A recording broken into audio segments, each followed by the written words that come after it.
औरत हो के औरत की बुराई कर रही हो, उसका दर्द नहीं समझ रही। जो बात सही है वो बात, कोई शौहर जो होता है वो कस्टमाइज नहीं मिलता आपको। एक इंसान है वो, उसकी अपनी पर्सनैलिटी। मुझे भी दिखा देते घर। तुम्हें घर मिला कि नहीं मिला? तुम्हें घर मिल गया। मुझे घर नहीं, मुझे ना अपार्टमेंट नहीं चाहिए था, मुझे घर चाहिए था। घर घर होता है, अपार्टमेंट अपार्टमेंट होता है। हेलो गाइस, मैं फिर हाजिर हूँ और इस वक्त हम डिस्कस कर रहे हैं ड्रामा सीरियल पामाल की एपिसोड 7 और 8।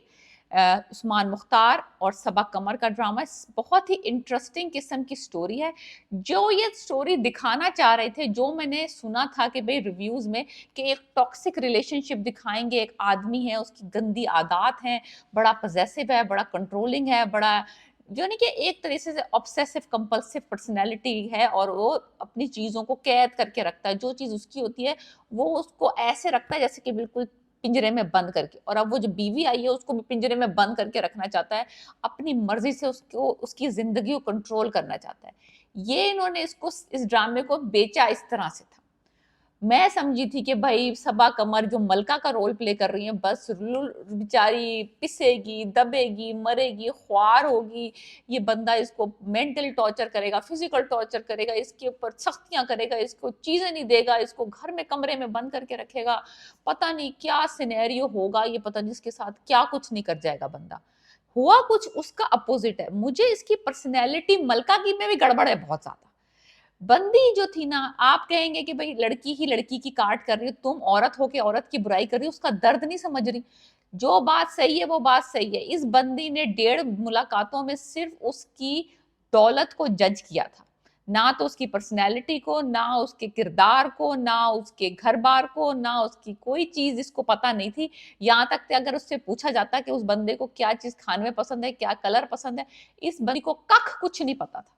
इसने उसकी गाड़ी, उसका बैंक बैलेंस देखा, उसके कपड़े देखे, उसका स्टाइल देखा, इसने जज किया कि बंदा जोरदार है, पैसे वाला है, अमीर कबीर है, इस्लामाबाद में रहता है, ये मरी में रहती थी। तो उसने इसने जज कर लिया इतना तो दो एक दफा में, कि बंदे के पास नोट तो है, बाकी मैं वो कॉम्प्रोमाइज कर लूंगी। मुझ पे इतना फिदा हो गया, मेरी कहानियों पे फिदा हो गया, मेरी इतनी तारीफें कर रहा है, मैं मलका हूँ, मैं हसीन हूँ, मैं यूं हूँ, मैं वो हूँ, मैं पोइट्री लिखती हूँ, कहानियां लिखती हूँ, बस मेरे साथ तो वही होगा जो मैंने कहानी में लिखा है। एक हैंडसम बंदा आएगा, पैसे वाला, मुझे जो कहूंगी वो करेगा।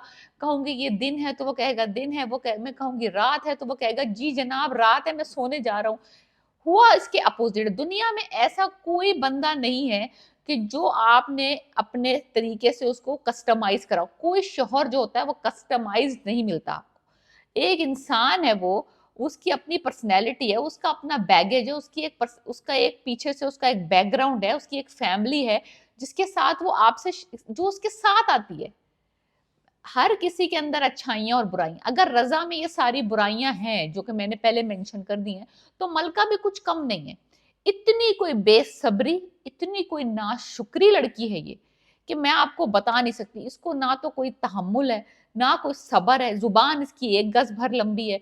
1 मिनट मियाँ कुछ कह दे, दूसरे मिनट ये अपने घर पहुंच जाती है।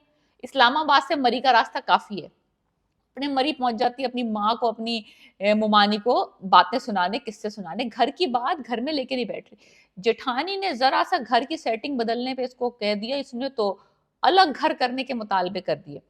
और मजे की बात ये लगी मुझे इसमें कि अब जब उसने खुल के बोला अलग घर का, तो रजा ने कहा नहीं नहीं, हम अपने भाई के साथ ही रहेंगे।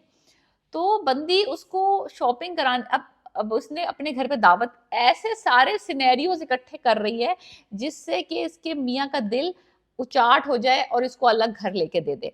अपने चचा चची को घर पे बुला लिया। तो लाजमी सी बात है, ससुराल वाले तो ऐसी हरकतें करते हैं जो उसके जेठ ने और जेठानी ने किया। इस तरह की इतनी कोई बहुत बड़ी अनयूजुअल बात नहीं करी जेठ और जेठानी ने कि वो घर छोड़ के चले गए। दैट इज ओके, ऐसा होता है। तहम्मुल रखो, कुछ भी रखो, तुम्हें पहले से मॉनिटर करना चाहिए था। जब तुम्हें पता है कि जेठानी साहिबा का घर है, तो तुम पहले से जाके खाना वाना चेक कर लेती। तुमने आखिरी लम्हे जब पूरा खाना सेट हो गया तब तुम्हें ख्याल आया खाना चेक करने का, तो दैट इज योर फॉल्ट।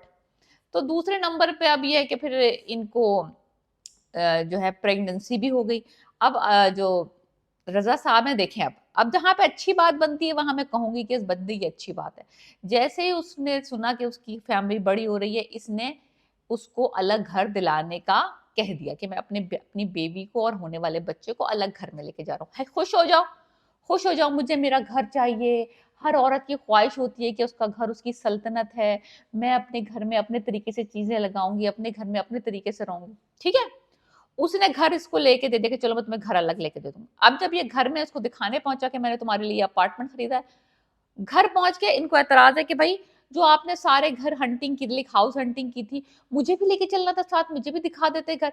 तुम्हें घर मिला कि नहीं मिला? तुम्हें घर मिल गया, मुझे घर नहीं, मुझे ना अपार्टमेंट नहीं चाहिए था, मुझे घर चाहिए था। घर घर होता है, अपार्टमेंट अपार्टमेंट होता है। अब आप कहेंगे कि ये नाशुक्री नहीं है, ये शुक्र नाशुक्री नहीं है, ये बगैरती नहीं है इस लड़की की, फिर ये जूते खाएगी ना, फिर सही खाएगी। अब आप मेरे पीछे पड़ जाना कि किस तरह की औरत हो तुम, कि तुम और दूसरी औरत का दर्द नहीं समझ रही। दर्द की क्या बात है, जुम्मा जुम्मा 8 दिन नहीं हुए इसकी शादी को।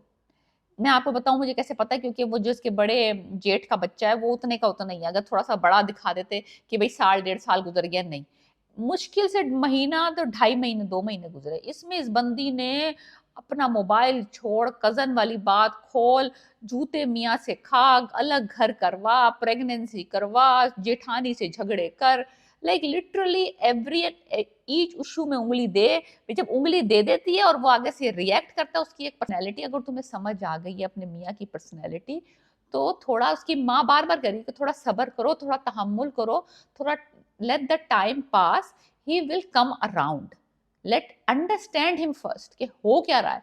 अब जब तुमने फैसला कर लिया कि तुमने रिश्ता निभाना है, तो बी पेशेंट, लेट ऑब्जर्व तो करो लिटिल बिट। नहीं, इसने पंगे लेने, हर तरीके का पंगा ले लिया, जेठानी से अलग पंगा ले लिया, उसका घर की सेटिंग बदल दी। ऑफ कोर्स पहले, अच्छा मजे की बात आपको मैं और बताऊं कि मैं इसको मटीरियलिस्टिक क्यों कह रही हूँ।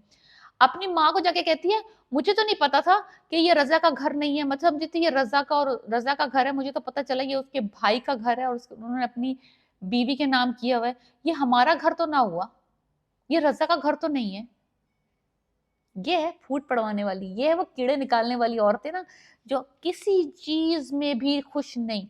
जब भी ये सेंटेंस बोलती है ना कोई, हाँ उन्होंने किया तो, लेकिन आई हेट दैट वर्ड लेकिन। शी ऑलवेज, अगर आप ऑब्जर्व करें, when ever Raza do anything for him, her, she always, हाँ अच्छा तो किया लेकिन, लेकिन लेकिन इसे कहते हैं ना, आप दूध किसी को पिला रहे हैं लेकिन मेंगनिया डाल के, ये वो वाला हिसाब है। Like she wants everything, everything.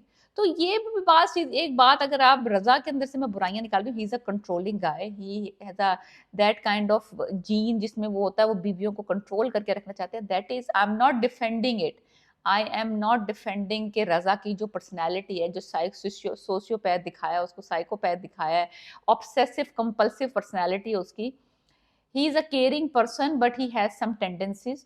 तो वो मैं उसको डिफेंड नहीं कर रही हूँ, he is a toxic person, no doubt about it. But Malka also, वो अपने तरीके से, वो जो अपने दिमाग में एक इमेज बना के लाई थी, जो एक सिनेरियो उसने अपने दिमाग में घड़े हुए थे कि मैं घर आ जाऊंगी तो मेरे बस घर की, बस हर चीज की मालका बन जाऊंगी, ऐसा होता है नहीं यूजुअली। मैं आपको ये, आप देख रहे हैं, आप लोगों ने भी बहुत दफा ऑब्जर्व किया, जो यहाँ पे मैरिड कपल्स देख रहे हैं मुझे, उनको भी अंदाजा है कि ऐसा होता है नहीं, ऐसा होता नहीं। आहिस्ता आहिस्ता चलती है गाड़ी, आहिस्ता आहिस्ता कहानी चलती है, ज्यादातर कॉम्प्रोमाइजेस लड़कियों करने पड़ते हैं, that is a fact, that is a fact. But in the mean time, जब आपकी लाइफ जो होती है वो रेगुलेट होती है, दोनों हाथों से ताली बजती है, आहिस्ता आहिस्ता मामला सेट हो जाता है। थोड़ा सा वो झुकाव करते हैं, थोड़ा सा हम झुकाव करते हैं, तो बात बन जाती है। लेकिन ये जो वर्ड लेकिन है ना, she is never gonna be happy, she is never gonna be happy. ये दूसरों को देख के अपनी कश्ती जलाने वाली लड़कियों में से है। पड़ोसी आई, उसने कहा कि मैं जहाँ गाड़ी चलाती हूँ, मैं तो चली जाती हूँ ग्रोसरी करने खुद ही, तुम भी चली जाओ, क्यों अपने मियाँ का इंतजार करे? तुझे अपने मियाँ का नहीं पता, जब वो कह के गया है कि शाम को तुझे ग्रोसरी लेने लेके जाएगा, तो वेट आउट। ज्यादा ओवर स्मार्ट बनने की जरूरत नहीं है। पहले भी जब इसकी जंग हुई थी खतरनाक वाली, ये इसी वजह से हुई थी कि ये मोबाइल हमेशा घर छोड़ के जाती है और ऐसे चली जाती है रेंडमली, जलील हुई है, फिर दलील हुई है वही झगड़े। मुझे लगता है कि ये जो मामला है ना, ये बंदी, ये किसी हाल में खुश नहीं होगी। शी ऑलवेज मेरी मर्जी, मेरी मर्जी चल रही, मेरी मर्जी नहीं चल रही, मेरी मर्जी नहीं चल रही। और वो बंदे का प्रॉब्लम ये है कि ही is a control free. So these, ये इसको बात पहले पता कर लेनी चाहिए थी शादी से पहले, इसका भी फॉल्ट है। वो ऑलरेडी ऐसा ही था। सो ये इस लड़की का फॉल्ट था कि ये इस कुएं में कूदी अंधी, पैसा देख के, जल देख के। तो है तो लालची औरत ना, लालची है, मटेरियलिस्टिक है, इगोइस्टिक है, और बस मैं हूं। तो आप मुझे बताएं, आपका क्या लगता है, आप मलका की साइड में हैं कि क्या? आप क्या ओपिनियन क्या है आपका, आप क्या फील कर रहे हैं इस ड्रामे को देख के? मुझे बताइएगा जरूर कमेंट्स में लिखे। ओके।